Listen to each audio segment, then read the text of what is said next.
Good afternoon, students. We're beginning our second lecture, if you will, on the Odyssey. But before I begin, I'd like to offer you some explanations about assignments and that sort of thing. So these are some preliminary, as I said, announcements. One thing, you have found out that there have been a few problems with your Iliad major exam in terms of Blackboard. Blackboard insisted that that procedure, that technique, would grade the objective part. And what it did, if the answers weren't precise, even though they may have been correct, for example, if you put down Helen and it was meant to be Helen of Troy, they counted it wrong. What I'm going to do is go back and reevaluate, and you will be given credit. So don't worry about that. And probably in the future, what I'm going to do is largely rely upon your taking test material and reading quizzes, writing prompts, that sort of thing. We'll do it through email. I think that's going to be, I've tried that with my Shakespeare class, and that's working out just a little better. Blackboard's a little bit harder to maneuver at times. I will post your grades either on email or Blackboard. You'll find out. And at the end of this lecture today, I'm going to dictate 5 questions that I want you to answer, and send these to me through email. Don't do Blackboard. Just send them through email. You don't have to attach. You don't have to have a document, an attachment. Just send me the answers. Go into a little bit of detail as you have in the past. Send them to me in email. And I would like the due date to be Thursday by 5 o'clock, which will be April the 2nd. And these are, as I said, simply 5 questions, either pertaining to what I'm going to say today, or in a sense, what you've been reading in terms of the Odyssey. So today what I want to talk about, there are several topics. One topic is I'm going to provide a kind of contrast between the Iliad and the Odyssey in terms of very much material, subject matter, that sort of thing. And then, of course, I want to talk to you a little bit about some of the themes that will be prevalent in the Odyssey. So, first, I offer you this in terms of contrasting or creating a contrast, shall I say, between the two works. You know very well that the Iliad is going to tell about the glorious days of men striving to be themselves in a kind of heroic sense. Now, that material, I think, is very much exalted. The Odyssey, the material is not that heroic, nor is it that exalted. The Odyssey, what I want to get across to you is this. The Odyssey makes use of the idea of the wanderer. I think I mentioned this to you a little bit in my last lecture, but you have a wanderer. Odysseus is a wanderer. What he has to do is to wander for 10 years, remember, after the war. He undergoes this idea of journey, and the whole purpose of his wandering for these 10 years is simply to gain more experience, to learn about life. You would think for all purposes that he's learned enough in the 10 years of participating in the Trojan War, but he hasn't. You will find out as you read the Odyssey that the gods actually have another function for Odysseus. You won't know this until you get to the end of the Odyssey. Just like I told you, you would not get to know fully Achilles until you got into the concluding chapters of the Iliad. So, an important point that I want to make here, if I'm going to say that Odysseus is a wanderer, he is the one who's going to provide a degree of unity to the Odyssey. particularly as you read about his adventures, because what Odysseus is, he is always the principal character in all of the adventures. I always like to say that the adventures, each adventure is almost a distinct episode. All right. Once Odysseus participates in a particular adventure, he is, for all purposes, I would say, the main character. He leaves that particular experience, that adventure, and he enters into a new experience, a new adventure. He is the principal character there.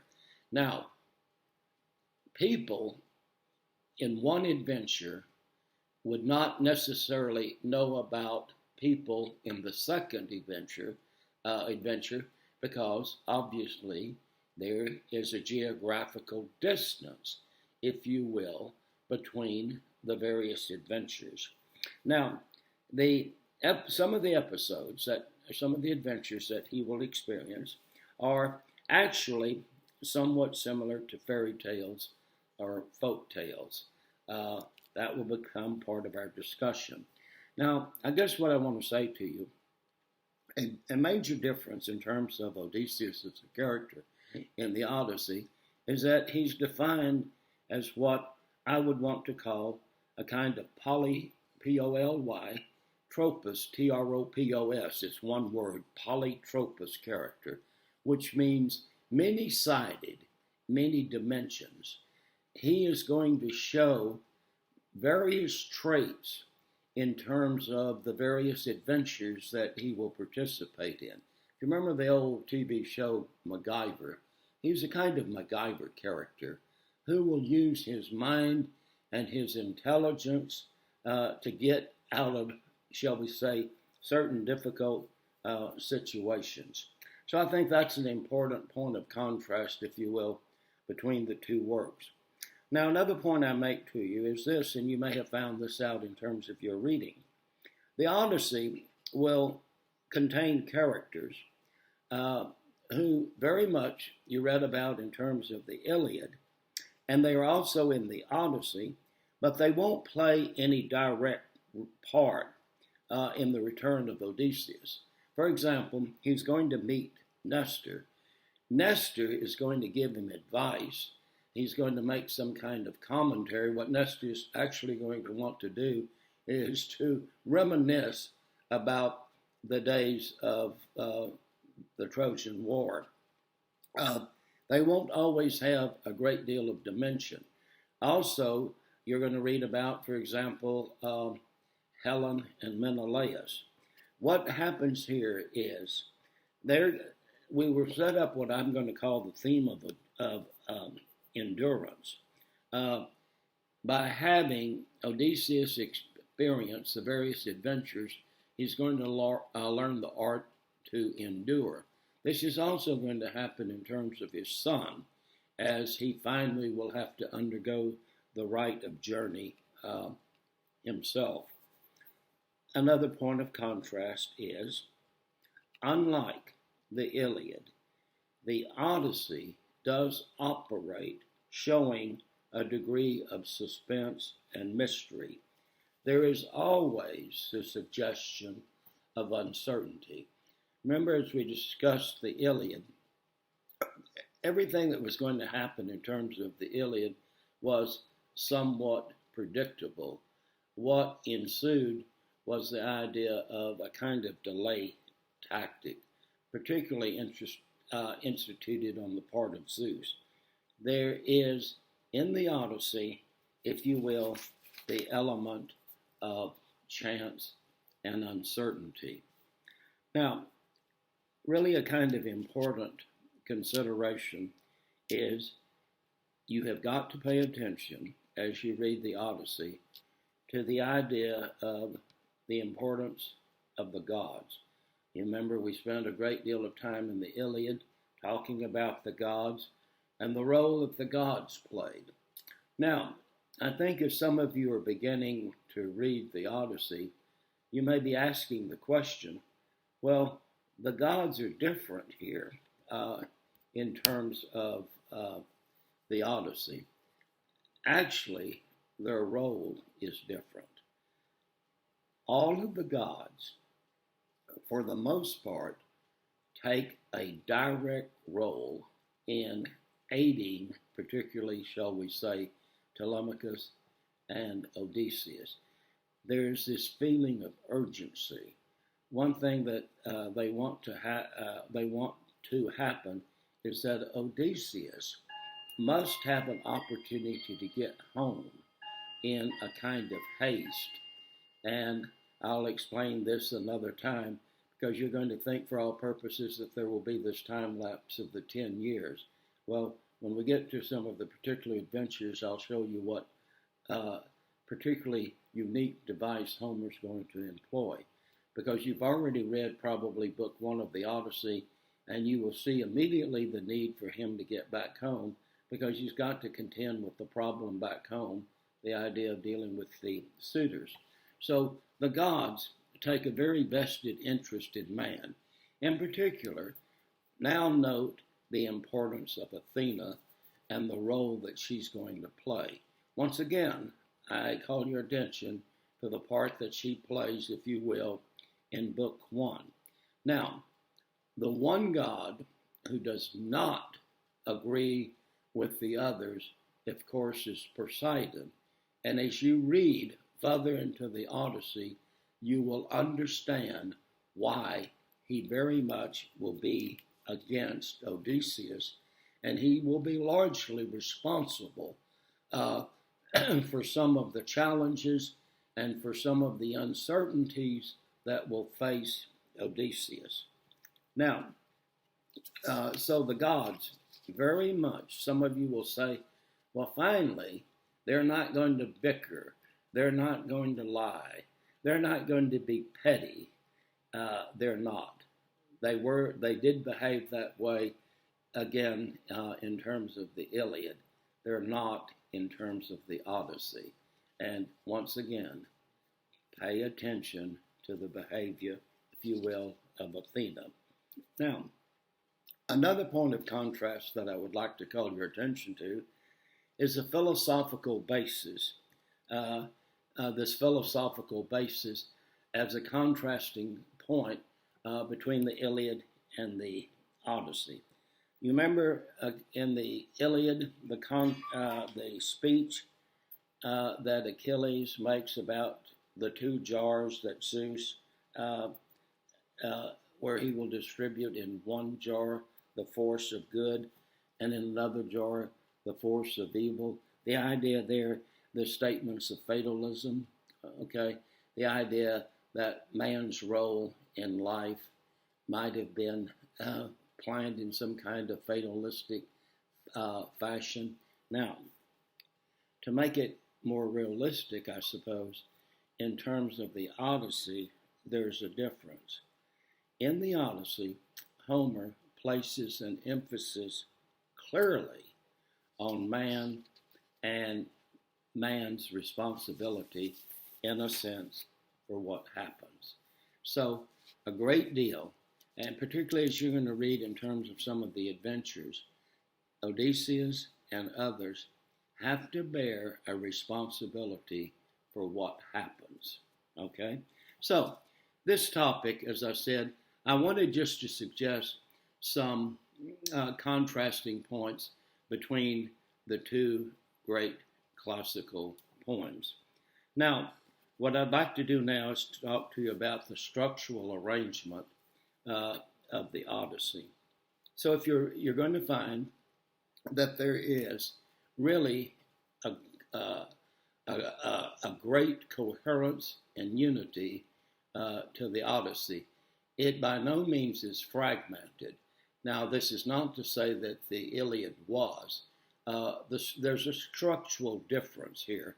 And I think you're going to find that the Odyssey is going to read in I think, a kind of easy fashion, probably a little better than for some of you in terms of the Iliad. But as you remember in our class discussions, some of you found the Iliad quite appealing, quite interesting. Remember, we've had some very good discussions. Unfortunately, I was looking forward to doing that with you, even in a better way with the Odyssey. But once again, remember what I told you? Our expectations, our achievements, are not always realized. Natural forces take hold sometimes. So what we're going to have to do, as I keep telling you, is make the best of a difficult situation. Now, clearly, the Odyssey is divided into three sections. And I'd like to explain these three sections and a brief statement about the importance of each section. And I'll even give you, if you will, the exact book chapters making up each part of these divisions. So again, I'll repeat to you. The Odyssey is divided into three parts, into three sections. The first part, and this includes chapters 1 through 4. This is called the Telemachia. Let me spell it. Telemachia. All this means it's named after Telemachus. And what it does, these first 4 chapters will describe the conflict that Telemachus is going to have with the suitors, and very much his, if you will, ineffectiveness as a kind of stand-in for his father. See, what happens here in terms of Telemachus, he's this young man, and right now he knows nothing, if anything, about life, because he hasn't had a chance to go out there and gain any kind of experience. Well, part of his growth in character is that in time he's going to have to leave Ithaca, and under the guise of going out and searching for his father. So he will undergo a kind of an initiation, just like Achilles did, into life. Right now, he's this young apprentice. He knows very little about life. He has no experience. So clearly, the journey motif is established. What's happening? He will undergo the Rite of Journey. It's like 2 trains passing in opposite direction in the night. One goes one direction and the other is coming in another direction. It's as though they may, in a sense, somewhat cross paths. Telemachus goes out into life. Odysseus is trying to make his way back home to Ithaca. Now, some critics say, oh, why bother with the first 4 chapters? They're not interesting. They're somewhat dull, somewhat boring. I probably, in a sense, disagree with you, because with these critics, what I want to say is that they're important in understanding the full development of what Homer wants to do in terms of the Odyssey. One thing I call your attention to here, for the first time, it is very necessary for us to see that the suitors are villains in this poem. Note, for example, if you've gotten into your reading, they at one time will plot the death of Telemachus, because finally they're going to consider Telemachus to be a kind of threat to them. And as you read carefully, notice the suitors have a good opportunity that has befallen them. They have taken over the home of Odysseus. They have, they have all the food they want. Look at their desirable sleeping quarters. They're paying attention to some of the female, who knows, maybe even males, servants there. You know, some are interested in Penelope. We'll talk about that a little bit later. Notice how she's going to delay her tactic of wanting to commit to one of the suitors. As I explained to you in our last discussion, Penelope, now, one thing I have to establish, even though I've just said that the suitors, for the most part, are villains, all of them are not that bad. There's some who are particularly good, and they have come showing an interest in Penelope, and maybe to some extent she in terms of them. So the idea, again, the fourth section is important for this reason. We have got to see the development and growth of Telemachus. Now, I think the first section serves as a good contrast to what will comprise the second section. The subject matter, the detailing, the imagery, all is quite different. So I do want to pay some attention to, even though you may not have all of the chapters, unless you're reading the prose translation, the first chapter is very important. So note, structurally, the part 1, chapters 1 through 4, we call that the Telemachus, and all you do is to pay attention to what's going on in terms of Ithaca, what's happened in terms of the suitors. And again, I repeat to you, there is the need, there is the urgency for Odysseus to get home very much in a hurry. The second section, beginning with chapter 5, and if you were reading the entire Odyssey, it would go from chapter 5 through 12. This is called, of course, the adventure section, and some simply say that by far this is the most interesting segment of the Odyssey. The importance of the adventure section is it shows the logical progression in the social and moral education of our hero Odysseus. Once he has gained knowledge, once he has participated in terms of the experience provided to him in the adventure section, he will be allowed to go home.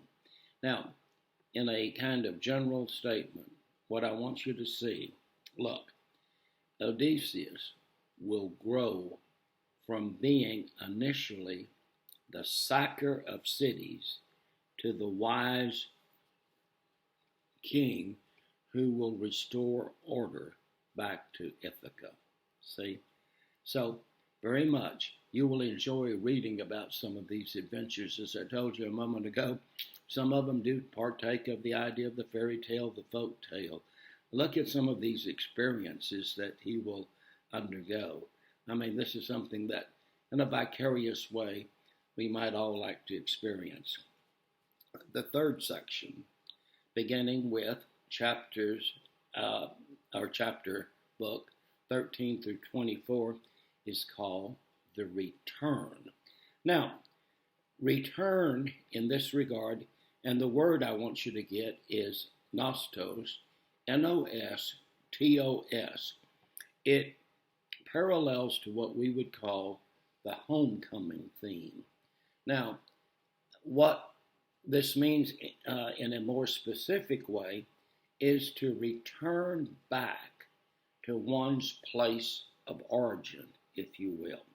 So, what Odysseus needs to do in the third section, not only to come back home and to restore order to Ithaca by dealing with the suitors, but also he needs to come back home and finally receive the praises that are due to him for his having been instrumental in bringing, if you will, an end to the Trojan War.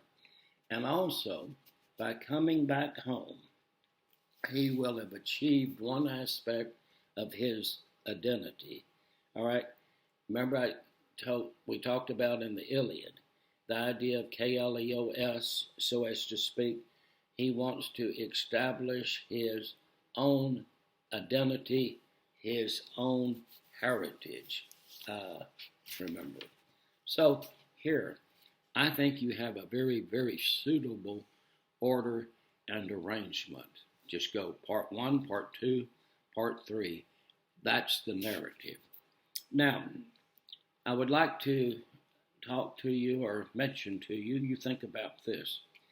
The Odyssey has 4 broad main themes. One theme I call your attention to, the wanderings of Odysseus. I've just explained to you, for example, his wanderings, his adventures. Another theme, we pay attention to his return home. Some will say, for example, well, we start with chapter 13. Why do we have to go from chapter 13 through 24? Remember, Odysseus has been away for 20 years. He's got to undergo a kind of series of recognitions. One thing, he's got to, in a sense, be accepted by those people that he's left behind for 20 years. And you will find, for example, as you read, I find this most intriguing. He's not going to come back initially as this grand hero, as Agamemnon tried to demonstrate when he came back home, riding in his chariot, followed by chariots of all of the loot taken from the Trojan War. Odysseus is going to come back disguised initially as a very humble beggar. All right. I would think that, in other words, is going to face this idea of his being this great heroic character, but he's going to be well received when it's time. Another thing, we really do need to deal with the crime or the crimes of the suitors. Remember, I told you in our last discussion that the suitors, for all purposes, did violate hospitality and will have to be punished. The gods actually sanctioned this. And the last theme, major theme, I say, in terms of the work. All right, if he's got to deal with the crimes of the suitors, what's got to happen now? He's got to seek vengeance upon them. And once again, he wants to make very sure himself that the suitors will deserve the punishment that will be administered. In other words, look, we are going to be introduced now to what I call the theme of justice in the work. See? And I'll say this a little bit more as I pick out certain chapters to call your attention to. Now, I'm already near 30 minutes, and what I want to do now is to conclude this aspect of my lecture. I want to call your attention to a few specific themes in terms of the Odyssey. I think you would find this very helpful. One theme I call your attention to is the quest of Telemachus. Now, what you want to know here is that we're dealing with the son of Odysseus. I already told you for all purposes that we've got to see him throw off his very idealistic, naive behavior and get on with living life. See, at a given time in the work, by his having acted upon experience, and through his own, shall we say, somewhat limited adventures, he will be fit to return home and stand by his father, beside his father, and fight the suitors. He can't do it now. Remember, when he tries to talk to him, for example, they jeer him, they make fun of him. They know he has no real clout or ability. Now, once he starts out on his adventures, they sort of change their mind. So, what I'd like to call your attention to here is he very much is this young apprentice. Now, I'm going to give you a term.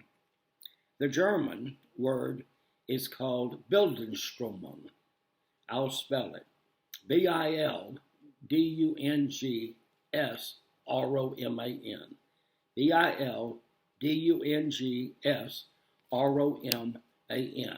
What it simply means is the young initiate into life, the man who's going to go out in life and learn about it through actively engaging in experience. So, the quest of Telemachus. Another theme, which I think is very important, I've alluded to it before, the wanderings of Odysseus.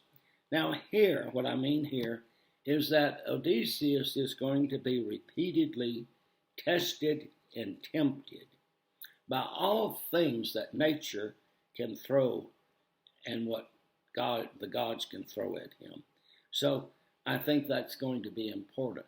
In other words, will, for example, he succumb to temptation? There will be some very, very tempting offers out there.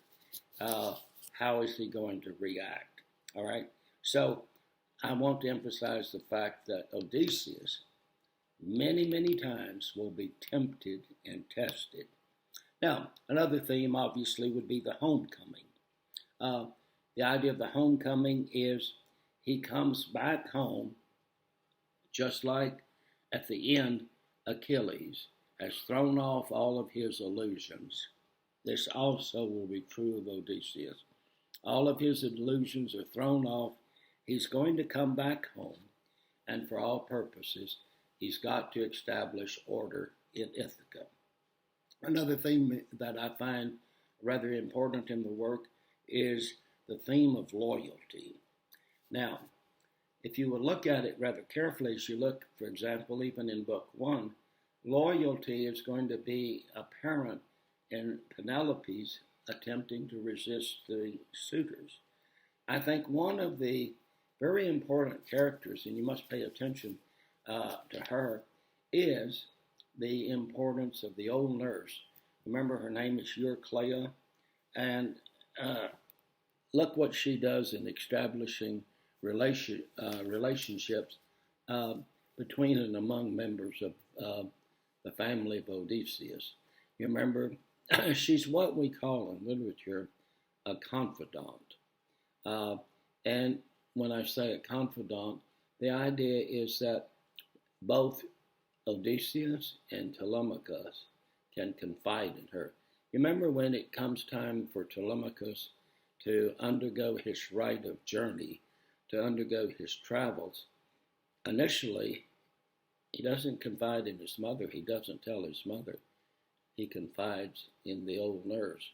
Now you're going to see later in the third section the important part she will play when Odysseus returns home. Some will say, well, she is one of the first to recognize Odysseus in disguise, but loyalty is steadfast, and she's not going to reveal his identity until the time is right. Another theme is the theme of hospitality. Hospitality, as I explained in terms of the Iliad, is very much a sign of a civilized society. All right, this means you show respect. You maintain what I call a kind of sense of decorum. All right, I cite this as an illustration. When Telemachus goes and he's going to meet Nestor, the idea, some say, well, he really is not going to gain a great deal. Nestor's going to talk to him, but Nestor's not going to do anything directly to aid Telemachus. But it's the respectful thing for Telemachus to do. All right, this is part of our maturity and growth as a character. All right, I will cite this as a kind of example. You remember at Christmas time, sometimes we have to take in that old relative that we may not want to, knowing that that person will come and sort of disrupt the household, but it's a very human, it's a very decent thing to do. So I think this is most important. Intelligence. Intelligence is a theme, if you will, in the Odyssey, is the ability to solve problems. It's very much vital to an epic hero. Odysseus shows intelligence when he invented the idea of the Trojan horse.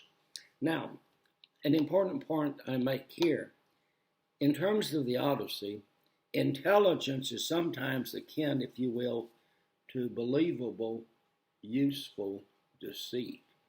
His invention, his idea of the Trojan horse, is an act of deceit, but I think is an act of, if you will, useful deception.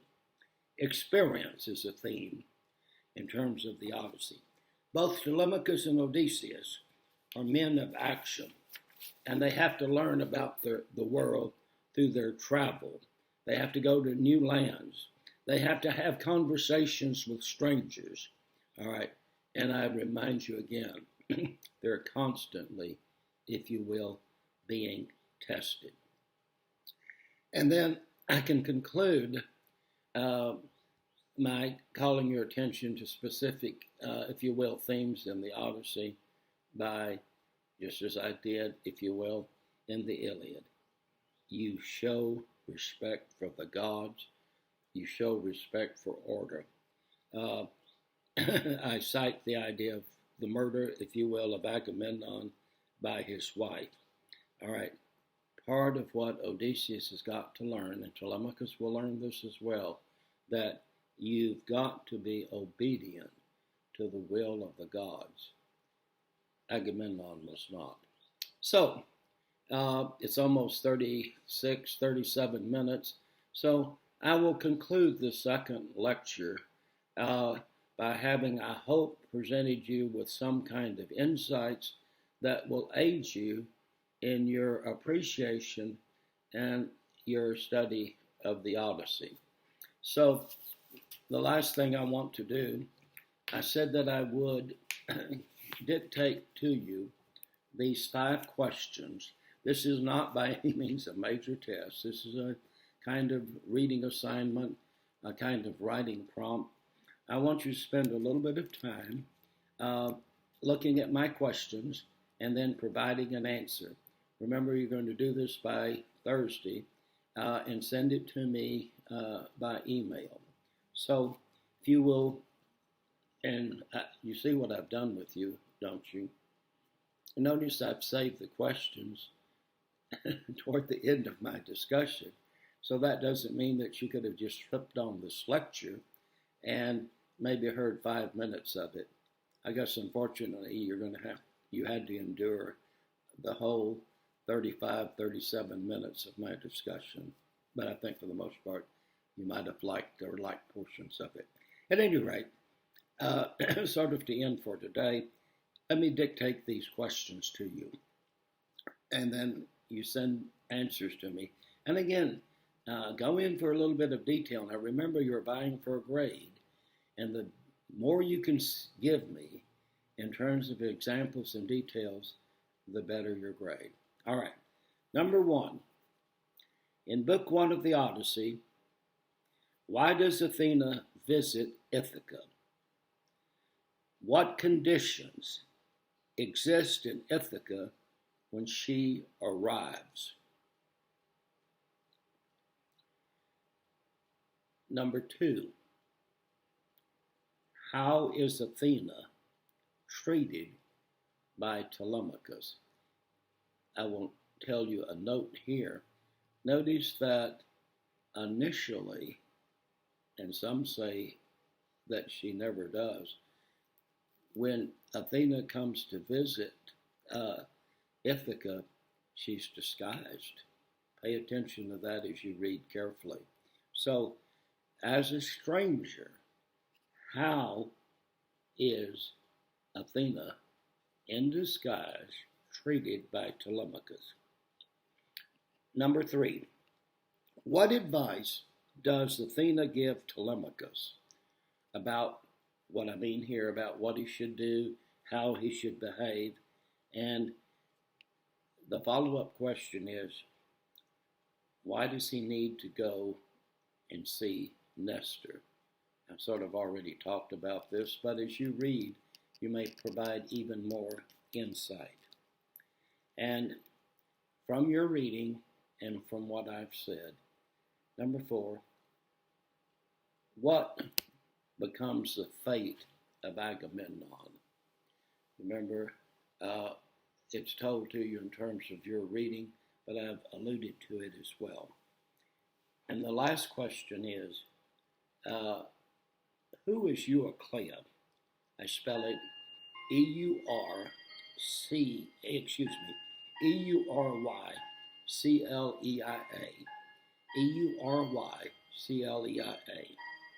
How does she aid, for example, Telemachus?